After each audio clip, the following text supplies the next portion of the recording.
नमस्कार साथियों, स्वागत है फिर से एक नई और शानदार वीडियो में। साथियों, इस वीडियो के माध्यम से हम लोग देखेंगे लेक्चर 3 इन्वायरमेंटल स्टडी का, यानी कि मतलब जो environmental study BA, BSc, BCom semester 4 तीनों सेमेस्टर मतलब तीनों स्ट्रीम के लोगों को पढ़ना है, आपको पता है। इससे पहले हम लोगों ने लेक्चर 1, लेक्चर 2 का वीडियो अपलोड कर दिया है। आप पहले प्लेलिस्ट में जाके देख लीजिएगा, साथ ही साथ इसका सिलेबस भी समझ लीजिएगा, ठीक है। ये है दोस्तों विनोबा भावे यूनिवर्सिटी का। अगर आप दूसरे यूनिवर्सिटी के भी हैं तब भी आपके लिए ये इम्पॉर्टेंट है, क्योंकि आपको भी ये हो सकता है सेमेस्टर 3 में पढ़ना पड़े। हो सकता है थोड़ा सा सिलेबस जो है चेंजेज रहेगा, लेकिन अगर आप झारखंड की यूनिवर्सिटी से हैं तो झारखंड में ये आपको झारखंड से रिलेटेड पढ़ना ही पड़ेगा, ठीक है। तो चलिए शुरू करते हैं। ये VBU semester 4 VAC value added courses environmental study. आज हम लोग देखेंगे दोस्तों कि झारखंड के जंगल और नदियों के बारे में, ठीक है। लेक्चर 3 हम लोग चलिए समझेंगे, एक एक करके देखते हैं। पहला हम लोग का झारखंड के जंगल। तो झारखंड के जंगल देखेंगे, आखिर जंगल कहाँ तक फैला है, कितना है, कौन से जंगल हैं, इन सभी चीज़ों को हम लोग जानेंगे। कौन से पौधे पाए जाते हैं, इन सभी चीज़ों को उसके बाद आगे हम लोग देखेंगे एक एक करके।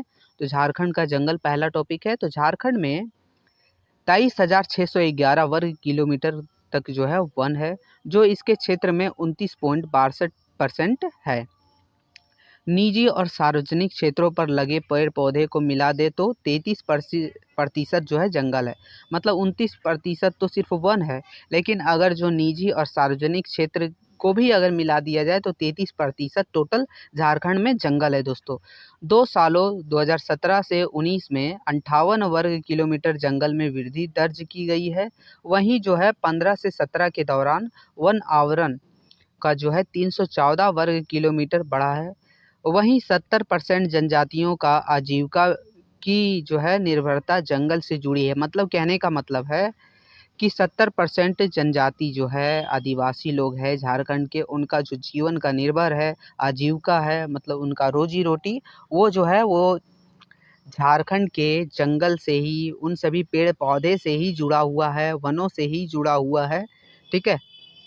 चलिए आगे देखते हैं कि जनजातियों के लिए खेती के बाद जीविकोपार्जन के लिए वनों का दूसरा बड़ा योगदान है। मतलब जो है खेती, मतलब आदिवासियों के लिए खेती के बाद जो दूसरा सबसे बड़ा योगदान है, जो उसको जीवन यापन करने में मदद करता है, वो है हम लोग का वन, ठीक है। ये झारखंड के आदिवासियों के लिए बहुत ज़्यादा इम्पोर्टेंट है, आपको पता है, ठीक है। चलिए आगे है कि जनजातीय लोगों का सामाजिक आर्थिक विशेषताओं को जोड़कर देखा जाए तो 2/3 आबादी की आजीविका जो है वनों से चलती है, मतलब जंगल से चलती है। पर राज्य में जंगल बचाने और इसके जरिए रोजगार सृजन की ठोस नीति अब तक नहीं है। मतलब पूरे झारखंड में जो है वो जंगल बचाने के लिए और इसके जरिए रोजगार को बढ़ाने के लिए किसी भी प्रकार की सरकार की कोई भी नीति अभी तक नहीं लाई गई है, जिससे जो है जंगल को बचाया जा सके। आगे देखते हैं कि जंगल के औषधीय पेड़ पौधे के साथ साथ जड़ी बूटियों की जनजातियों को ही जानकारी है। मतलब जड़ी बूटी की जानकारी जो है वो किनको है, जनजातियों को है, आदिवासियों को है। वैसे नॉर्मल लोगों को उतना जानकारी नहीं है, ठीक है। ऐसे में वनाधिकार कानून लागू कर वनों उत्पादों पर उन्हें अधिकार दे हम उनका संरक्षण और जीवोपार्जन बढ़ा सकते हैं। मतलब कहने का मतलब है कि हम जो है वो कानून लागू करके, उन्हें रोजगार दे के, वन का जो उत्पाद है उन्हें संरक्षित करके, उन्हें उपयोग में लाकर उनका जीवन यापन में सहायता देके और उसका जो है जीवन यापन को बढ़ा सकते हैं। सिर्फ ज़रूरत से उन्हें बाजार में उपलब्ध कराने की, मतलब उसकी ज़रूरत सिर्फ है बाज़ार में उपलब्ध कराने की, बाकी तो ऑलरेडी बहुत सारे जड़ी बूटियाँ जो है झारखंड के जंगलों में पाई जाती है, बहुत सारे औषधियाँ पाई जाती है, ठीक है। IFP के chief technical officer Shubhnath Mishra और उनकी टीम की स्टडी रिपोर्ट ने ये कहा है, ठीक है।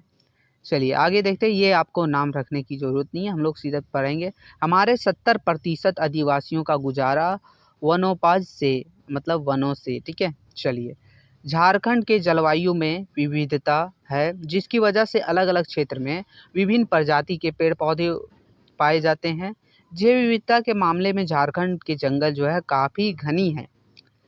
मतलब घनी मतलब जो है बहुत ज़्यादा गहरा है, ठीक है। मतलब बहुत ज़्यादा जंगल है, ठीक है। यहाँ 97 प्रजातियों के पेड़, 46 किस्म की जड़ी और जो है जड़ी बूटी, मतलब 46 किस्म की जड़ी बूटी, 25 तरह की परजीवी, पर्वा पर्वतारोही व आर्किड और 70 किस्म की घास की प्रजातियां पाई जाती है।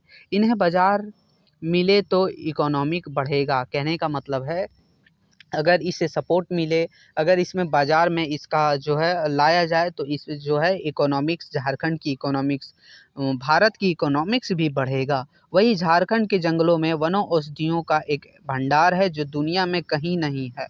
मतलब झारखंड में जो है वो वन की औषधियों का एक बहुत बड़ा भंडार है जो दुनिया में आपको कहीं देखने को नहीं मिलता है। हालांकि यहाँ 64 प्रजातियों के पेड़ पौधे खत्म होने के कगार पर हैं। मतलब खैर अभी तो जैसे बहुत सारा देख रहे हैं आपको नियम वगैरह चल रहा है कि पेड़ पौधे नहीं काटना चाहिए, और मतलब नहीं काटना चाहिए बोला तो जा रहा है, लेकिन आदिवासियों जनजातियों लोग जो है अपने उपयोग के लिए पेड़ पौधे काट रहे हैं। उनसे जो है 64 प्रजातियां के पेड़ पौधे जो है वो ख़त्म होने के कगार पर हैं, उनका कोई वजूद नहीं है, ठीक है। चलिए आगे हम लोग देखेंगे साथियों। आगे हम लोग का है कि जनजातियों के नाम भी जंगल जानवरों से निकाले। कहने का मतलब जो है कि प्रकृति पूजक जनजातियों के उपनाम भी जंगल से ही निकाले हैं। जैसे चिड़िया के केरकेटा, केरकेटा मतलब चिड़िया को जो है केरकेटा, मछली से मींज, कछुआ से कच्छप और पत्थर से सोरेन। ये सिर्फ उपनाम नहीं बल्कि परंपरा से निकाले गए लोक व्यवहार है। परंपराएं बताती है कि जनजातियां अपनी आजीविका और संस्कृति के लिए जंगल पर निर्भर है। कहने का मतलब है कि जनजातियों का जो नाम है वो जंगल, जानवरों और पेड़ पौधों से ही निकाला गया है। जैसे कि देखिए चिड़िया का किरकिट्टा, मछली से मीच, कछुआ से कच्छप और पत्थर से सोरेन। तो ये सब जो है वो उपनाम है किनका? जनजातियों का, आदिवासियों का, ठीक है। और इसी से यहाँ से पता चलता है कि कितना ज़्यादा आदिवासी लोग, जनजाति लोग अपना जो है जंगल और संस्कृति के खिलाफ, उसके ऊपर मतलब संस्कृति और आजीविका के लिए जो है जंगल पर निर्भर है। यहीं से हम लोग का जो है पता चलता है। आगे देखेंगे संकट। संकट क्या हो रहा है? सिमटते वन क्षेत्र हो रहे हैं, भू कटाव, भूमि में असंतुलित, ये सब चीज़ें जो है हो रही है आजकल बहुत ज़्यादा, आप देख रहे होंगे, है ना। आगे है कि राज्य में सघन वन क्षेत्र में लगातार गिरावट आ रही है। संयुक्त बिहार में झारखंड के वन क्षेत्र से जितने पेड़ कटे उसका अनुपात भी नहीं लगे। मतलब कहने का मतलब है कि बहुत सारे पेड़ों को जो है वो काटा गया है, बहुत ज़्यादा लगातार गिर रही है, लगातार वन क्षेत्र खत्म हो रहे हैं। इसका परिणाम क्या हो रहा है? तो वनस्पति नष्ट हो रही है। क्या हो रही है? वनस्पति नष्ट हो रही है। चलिए आगे देखते हैं। 16.40% नए भूभाग 2003 से लेकर 2005 के दौरान कट गए। वन वनस्पति नष्ट होने से जो है वो 16.40% जो है भूभाग वो नष्ट हो गया, ठीक है। दूसरा है 17.30 भूभाग जो है 2011 से लेकर 2013 के दौरान कटाव के दायरे में आ गए। वन कटने से, मतलब वन कटने से जो है वो इतना भूमि है जो वो खत्म हो गया, ठीक है। चलिए आगे देखते हैं। वन आवरण। वन आवरण क्या है, ठीक है।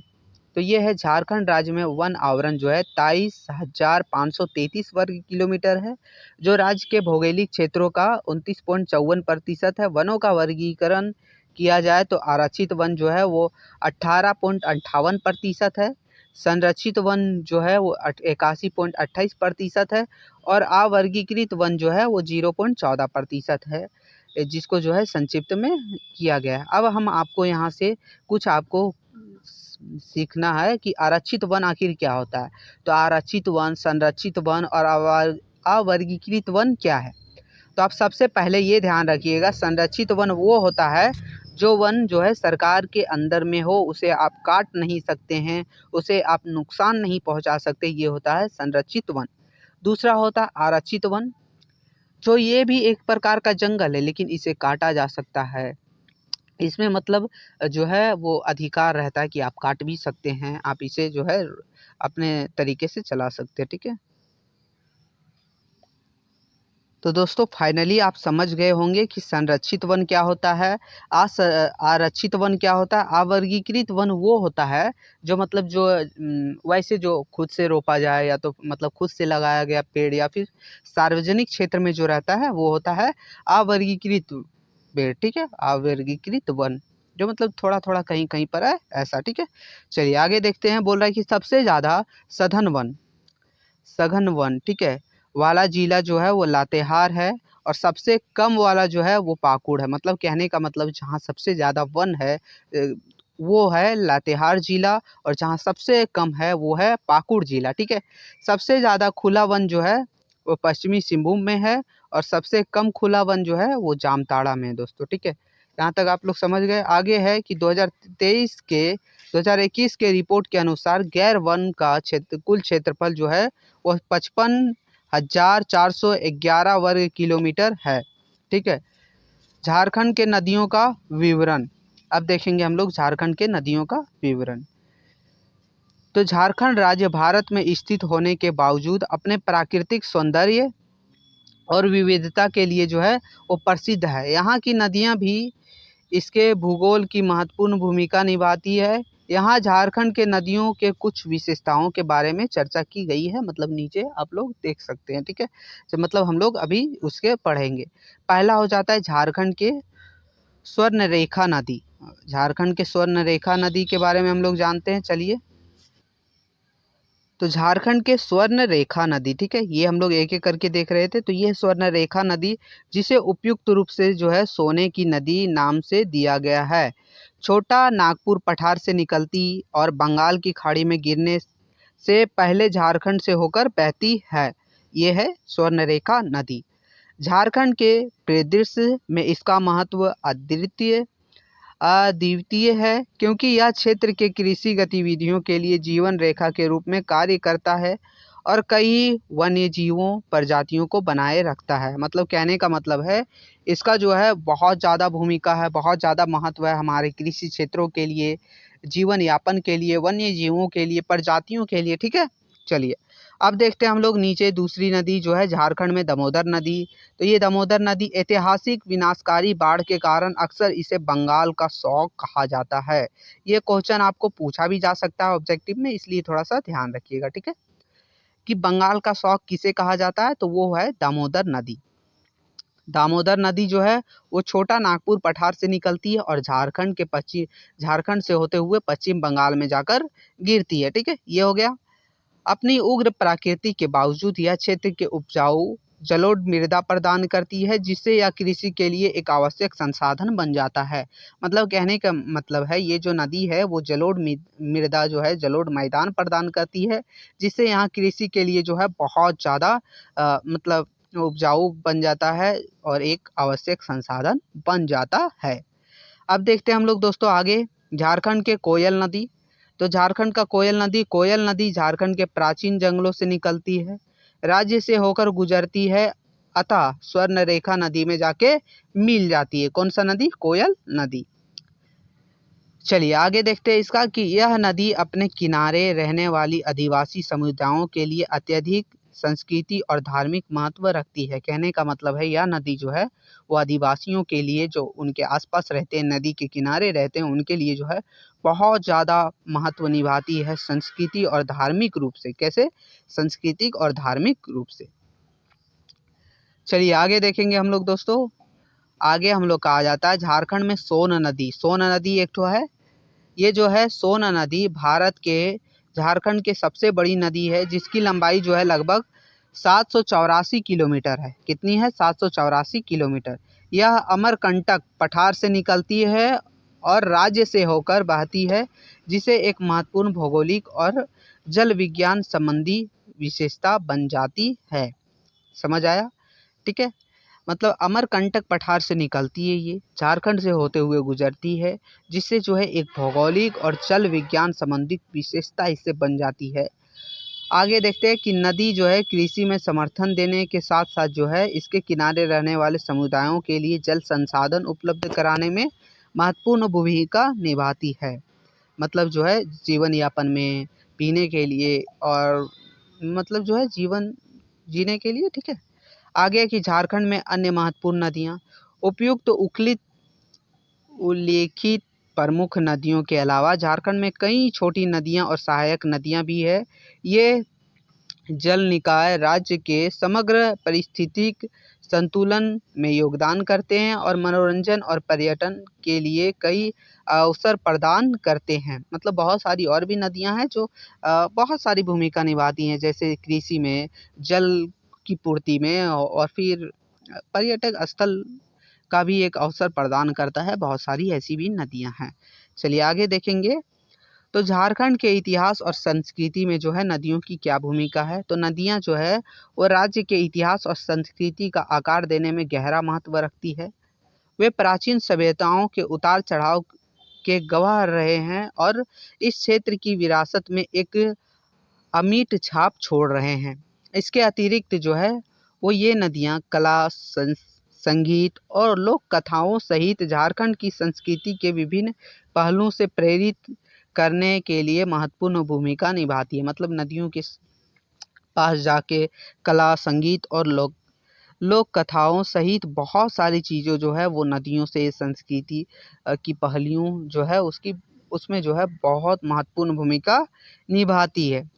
आगे देखेंगे दोस्तों, इसका जो है सांस्कृतिक महत्व और अनुष्ठान। पवित्र मान्यताएं।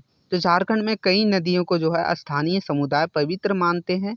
वे जीवन रेखा के रूप में पूजनीय और अक्सर विभिन्न देवताओं और पौराणिक कहानियों से जुड़े होते हैं। मतलब कहने का मतलब है, आपको वैसे भी पता है कि पवित्र मान्यता इसलिए भी है, झारखंड में बहुत सारी ऐसी नदियां हैं जिसको जो है वो पवित्र माना जाता है, देवी देवताओं से जोड़ा जाता है, पौराणिक कथाओं से जोड़ा जाता है और उनकी पूजा की जाती है। त्यौहार और समारोह भी मनाया जाता है। झारखंड में कई त्यौहार ऐसे भी हैं जो नदियों से होते हैं, जैसे कि आप एक तो छठ पूजा ले लीजिए, है ना। ये भी आप देखिएगा उस दिन जो है नदी साफ सुथरा होता है। मतलब नदियों की पूजा होती है, नदियों में जाके लोग वहाँ पूजे करते हैं, है ना। तो वो नदी एक ज़रूरत हो गया ना। शुभ अवसरों के दौरान लोग अनुष्ठान करने और आशीर्वाद लेने के लिए नदी तट पर इकट्ठा होते हैं, है ना। चलिए आगे देखेंगे, नदी के कुछ लाभ देखेंगे क्या क्या लाभ है। तो आपको पता है ये नॉर्मल सा चीज़ है, सिंचाई का पानी उपलब्ध कराता है, सुनिश्चित करें कि पीने योग्य पानी भी उपलब्ध कराता है अगर वैसा रहे तो। फिर आता है कि जल विद्युत का विकास में सहायता करता है, मछली पकड़ने की प्रक्रिया में सहायता करता है, जल विद्युत का विकास में सहायता करता है, पर्यटन और मनोरंजन सहायता की प्रदान करती है। तो ये था, ठीक है। तो दोस्तों ये हम लोग का था, ये हम लोगों ने देखा टोटल जो है आज की वीडियो में हम लोगों ने क्या क्या देखा। तो हम लोगों ने देखा दोस्तों काफ़ी चीज़ देखा, जिसमें से हम लोगों ने झारखंड के पर्यटन स्थल देखे, नदी देखी, फिर फसल मतलब जंगल और नदी देखे। यही 2 टॉपिक ही हम इस वीडियो में क्लियर किए जो बहुत ज़्यादा इम्पोर्टेंट है। तो इसी के साथ लास्ट टाइम आपको बोलना चाहेंगे कि आप चैनल को सब्सक्राइब कर लीजिएगा, ताकि जैसे ही कोई वीडियो अपलोड हो दोस्तों सबसे पहले आपको नोटिफिकेशन मिल सके और तुरंत से तुरंत आप अपने तैयारी को मजबूत कर सकें। क्योंकि जो है एग्ज़ाम वो आपको पता है कि सेमेस्टर 3 का हुआ है, इंटरनल भी बहुत बहुत जल्द होने वाला है। अगर कहा जाए तो दिसंबर या जनवरी में आप लोग का एग्ज़ाम ले लिया जाएगा। इसी के साथ आपको लास्ट बार एक बोलना चाहेंगे हम, बड़ा वाला, इसको बड़ा कर लेते हैं तब बड़ा वाला हो जाएगा, है ना। ये बड़ा वाला थैंक यू बोलना चाहेंगे। थैंक यू जो आपने यहाँ तक बने रहें, और साथ ही साथ आपको फिर से बहुत बहुत धन्यवाद, शुभकामनाएं। फिर मिलते हैं नई वीडियो में, तब तक के लिए जय हिंद।